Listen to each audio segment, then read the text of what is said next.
Hey guys, welcome back to my channel. So today in this video lecture I'll be discussing with you the most important chapter Marxism Criticism by Terry Eagleton. अगर आप Marxism पढ़ चुके हो और अगर आप Marxism criticism पढ़ने आए हो तो मैं इसको बहुत ही ईजी वे में एक्सप्लेन कर दूंगी जो आपको रेफरेंस देने में भी मदद करेगा अगर आप मार्क्सिज्म पे लिख रहे हो तो। और अगर आप मार्क्सिज्म क्रिटिसिज्म पहले पढ़ रहे हो, मार्क्सिज्म के बारे में नहीं पढ़े हो तो डोंट वरी, आपको कोई वीडियो का लिंक नहीं दूंगी, मैं इसी में आपको थोड़ा सा मार्क्सिज्म के बारे में बता दूंगी। ठीक है, कि मार्क्सिज्म क्रिटिसिज्म जो है ये एक ऐसे है और जो एक बुक के फॉर्म में था और इसमें 4 चैप्टर था। और ऐसे का नाम क्या है, आप देखो, introduction to Marxism and literary criticism. फिर ये क्या है, कंप्लीट ऐसे है। अगर आपको क्वेश्चन में पूछ लिया जाए कि मार्क्सिज्म क्रिटिसिज्म और introduction to Marxism literary criticism is incomplete ऐसे, ट्रू और फॉल्स, तो आप लिखोगे फॉल्स, क्योंकि ये कंप्लीट ऐसे है। ठीक है, और आगे बढ़ती हूँ। ये पब्लिश कब किया गया था, 1976 में, यूनिवर्सिटी ऑफ कैलिफोर्निया प्रेस में। मार्क्सिज्म के आंसर में आप इसको ज़रूर इंक्लूड करना, ठीक है, क्योंकि टेरी ईगलटन का ये वर्क बहुत इंपॉर्टेंट है क्रिटिसिज्म पॉइंट ऑफ व्यू से। इसमें 4 चैप्टर्स है, literature and history, form and content, the writer and commitment, the author as producer. और ये 4 पॉइंट्स जो हैं आपको पूरी तरह से याद होने चाहिए, ये 4 चैप्टर्स लर्न होने चाहिए, सो दैट आप मेन बुलेट पॉइंट्स करके ये चारों चैप्टर को बता सको। ये तो थोड़ा सा मैंने बताया मार्क्सिज्म क्रिटिसिज्म के बारे में, पर क्या आपको पता है कि मार्क्सिज्म क्रिटिसिज्म पढ़ने से पहले मार्क्सिज्म को पढ़ना ज़रूरी है, और ये दोनों का difference, Marxism and Marxism criticism का डिफरेंस जानना ज़रूरी है। मार्क्सिज्म एक लिटरेरी थ्योरी है जो डील करता है कैपिटलिज्म से, जो डील करता है लेबर्स के प्रॉब्लम से, जो डील करता है क्लास स्ट्रगल से।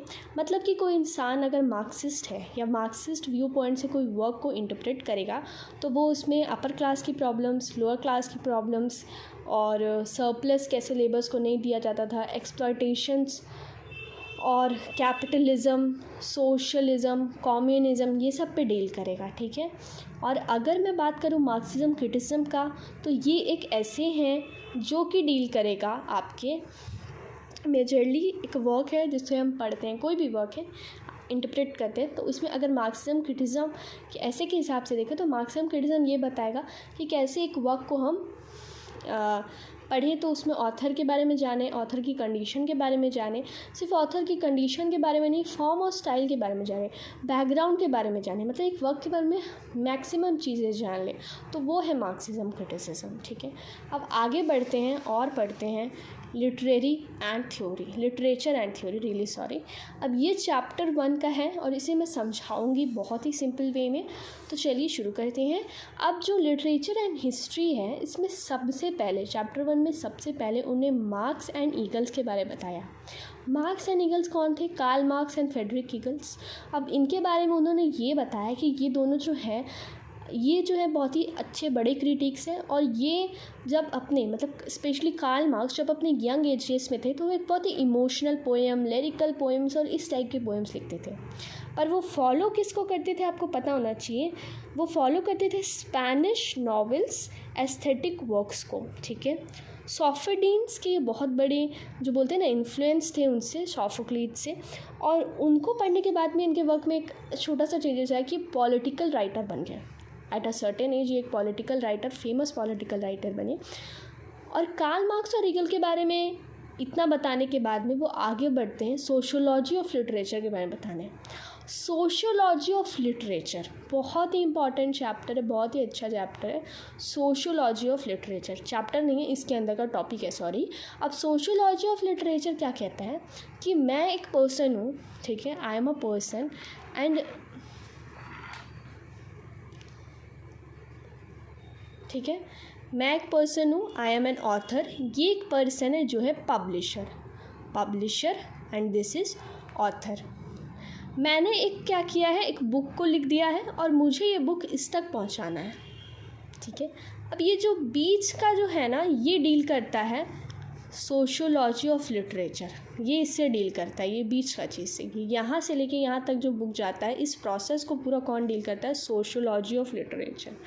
ठीक है, सोशियोलॉजी ऑफ लिटरेचर के बारे में अगर बात करूँ तो इसका काम ये होता है, मतलब ये पूरा सबसे पहले तो ये देखेगा कि जो है बुक पब्लिकेशन पे फोकस करेगा कि किस बुक में पब्लिश किया गया है, प्रोडक्शन, डिस्ट्रीब्यूशन और एक्सचेंज, ये सब चीज़ों से यही डील करता है। ठीक है, ऑथर का सोशल, पॉलिटिकल, इकोनॉमिक कंडीशन, ठीक है, जिसने इस बुक को परचेज़ किया है, बहुत सारी चीज़ देखता है। तो जो इस बुक के परचेज़ करने वाला है, ये तो पब्लिशर हो गया। इसके बाद जो ये पब्लिशर से जो इंसान के पास जाएगा, अब इसमें ठीक है, ये जो पर्सन है, ये जो है, ये बुक को अगर ख़रीदता है तो इसका लिटरेसी रेट कितना है, क्या ये बहुत अनपढ़ है या बहुत पढ़ा लिखा है जो इस बुक को पढ़ रहा है, ये सारा कुछ इस बुक के अंदर स्टाइल क्या है, फॉर्म क्या है, सब कुछ ये देखेगा। ये बीच का जो है सोशियोलॉजी ऑफ लिटरेचर सब कुछ देखेगा, मतलब ऑथर से पब्लिशर, पब्लिशर से जो हमारे पढ़ने वाले लोग हैं उस पर। तो ये सब सोशियोलॉजी ऑफ लिटरेचर डील करता है। बस आप इतना याद रख लो, सोशियोलॉजी ऑफ लिटरेचर एक बीच का है जो सब कुछ देखेगा। ठीक है, he acts like a teacher. ये किसकी तरह एक्ट करता है? एक टीचर की तरह, कि आप एक एग्ज़ाम में लिखते हो और उससे पहले आपको टीचर बहुत कुछ सिखाता है, समझाता है, तो वो एक तरह से सब कुछ देखने का काम करता है। आगे बढ़ते हैं बेस एंड सुपर स्ट्रक्चर के बारे में। बेस एंड सुपर स्ट्रक्चर में मार्क्सिज्म की वीडियो में आप लोगों ने पढ़ा होगा बेस क्या है, सुपर स्ट्रक्चर क्या है। तो मैं आपको बता दूं बेस किस चीज़ से डील करता है। बहुत ही सिंपल लैंग्वेज में बताऊंगी। बेस जो होता है, जैसे कि फॉर एग्जांपल एक फैक्ट्री है, ठीक है। अब एक फैक्ट्री में एक मार्कर बनाया जाता है, ठीक है, येलो मार्कर। ये मार्कर को बनाया जाता है, और अगर इसकी बनाने की बात करें तो इसमें लेबर लगते हैं, मशीनरी लगता है, आपका तुम्हारा जो है प्लास्टिक लगता है, और बहुत सारी डिफरेंट चीज़ों का इस्तेमाल होता है। ठीक है, लेबर है, मशीनरी है, कलरिंग है, ठीक है, सब कुछ, इंक है, सब कुछ कौन डालता है? ये सब कुछ बेस का काम करता है। इसको बनाने में सिर्फ़ और सिर्फ बेस का हाथ है। ठीक है, ये बन के रेडी हो गया। अब इसको, इस मार्कर को मुझे अगर मार्केट में लेके जाना है, मैंने मार्कर बना दिया, घर घर में लोग मार्कर बना रहे होंगे, ठीक है। अगर इसे मुझे मार्केट में लेके जाना है, बेचना है, मुझे प्रोडक्शन करना है, तो ये कौन करता है? ये सरप्लस, सुपर स्ट्रक्चर करता है, जिससे हमें क्या मिलता है? सरप्लस वगैरह, जो भी प्रॉफिट वगैरह होता है वो सिर्फ सुपर स्ट्रक्चर की वजह से मिलता है। सुपर स्ट्रक्चर किस चीज़ से डील करता है?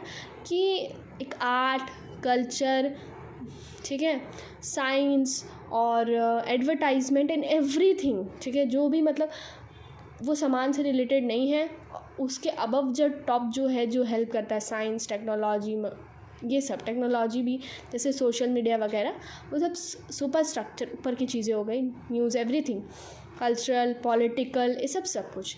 तो बेस और सुपर स्ट्रक्चर का एक घनिष्ठता है, मतलब एक अच्छा रिश्ता है। बेस सुपर स्ट्रक्चर को सपोर्ट करता है, सुपर स्ट्रक्चर बेस को सपोर्ट करता है। अगर प्रोडक्ट बन जाए तो उसे कोई बेचने वाला भी होना चाहिए, अगर कोई बेचने वाला भी है, बेचने वाला कोई होना चाहिए। अगर वो बेचने वाला नहीं है तो प्रोडक्ट वैसे का वैसे ही रह जाएगा।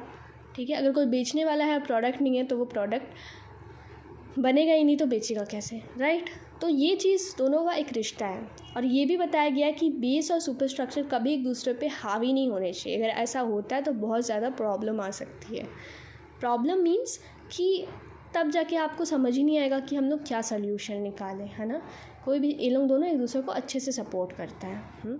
अब ये जो ideology of ruling class to capitalist class जो है ना, इसमें ये बताया गया है, ये जो है, ये सिंपली ये पहले ये बोलता है कि जो ये अपर का जो पार्ट है ये बेस है, अपर नहीं, ये जो नीचे का जो पार्ट है ये बेस है, और ऊपर का जो पार्ट है ये सुपर स्ट्रक्चर है। ठीक है, और सुपर स्ट्रक्चर जो है आर्ट एंड लिटरेचर है, जिसे हम आर्ट और लिटरेचर का नाम देते हैं। वेयर एज जो टेक्स्ट है, मान लो एक बुक लिखा गया है, वो पॉलिटिकल बुक है, एक रिलीजियस बुक, कुछ भी है, तो वो एक इनसाइड कंटेंट जो है वो बेस है। बिना बेस का ये सुपर स्ट्रक्चर नहीं, बिना सुपर स्ट्रक्चर का ये बेस कंप्लीट नहीं है। घर कंप्लीट कैसे होता है? ये दोनों से मिलकर। तो ये डायग्राम भी आप बना सकते हो छोटा सा समझाने के लिए, है ना, एग्ज़ाम में।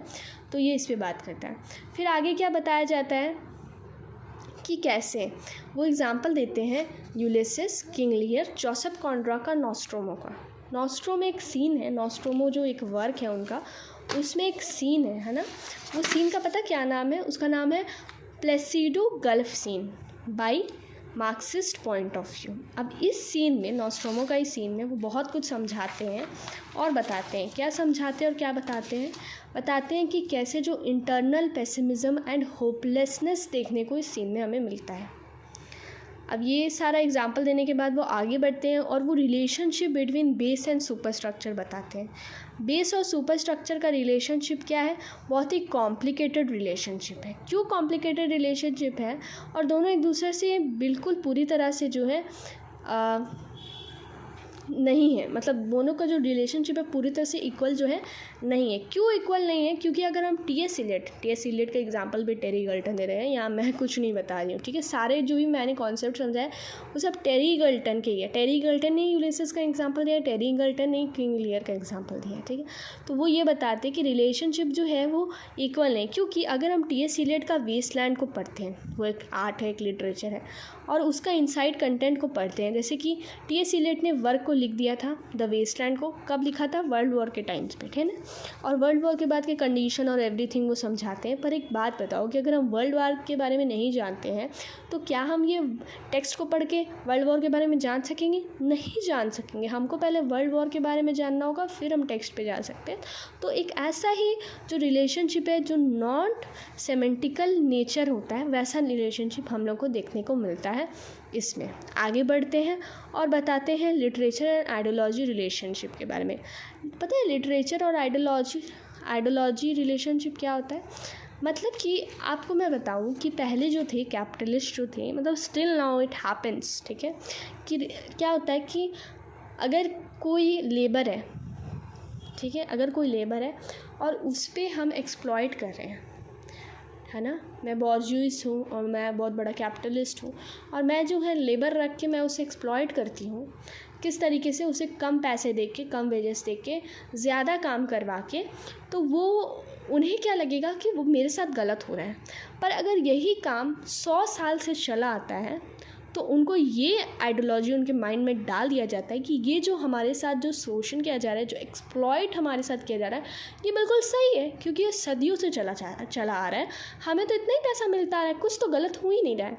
तो सिंपल बात है कि शुरू से गलत हो रहा है तो वो गलत नहीं है, और तुरंत गलत किया जाए तो वो गलत है। तो इस तरीके की आइडियोलॉजी हम लोग के कैपिटलिस्ट लोग जो है हमारे लेबर्स पे जो है डाल देते हैं, उनके माइंड में ऐसा फिल कर देते हैं। तो यही सारे बारे में बात किया गया था हमारे टेरी ईगल्टन के थ्रू चैप्टर 1 में। अगर आपको चैप्टर 2 के बारे में जानना है तो आप प्लीज़ सब्सक्राइब कर लो, लाइक कर लो, और नेक्स्ट वीडियो के लिए मुझे कमेंट सेक्शन में ज़रूर बताना, क्योंकि ये वीडियो मैं इसीलिए बना रही हूँ ताकि ज़्यादा से ज़्यादा लोग इसको पढ़ सकें और इसको ईज़िली समझ सकें। मैं सिर्फ आपको इंपॉर्टेंट चीज़ें ही बताऊँगी, वीडियो बहुत लंबा नहीं करूँगी। थैंक यू, वेलकम, एंड बहुत सारी चीज़ें जो भी आप कमेंट में लिख रहे हो उसका पहले ही मैं रिप्लाई दे रही हूँ, ठीक है। और सब्सक्राइब कर लो, लाइक कर लो, और कोई वीडियो नहीं चाहिए होगी, न्यू वीडियोस चाहिए होगी मीन्स, तो आप प्लीज़ कमेंट सेक्शन में लिखना। बाय।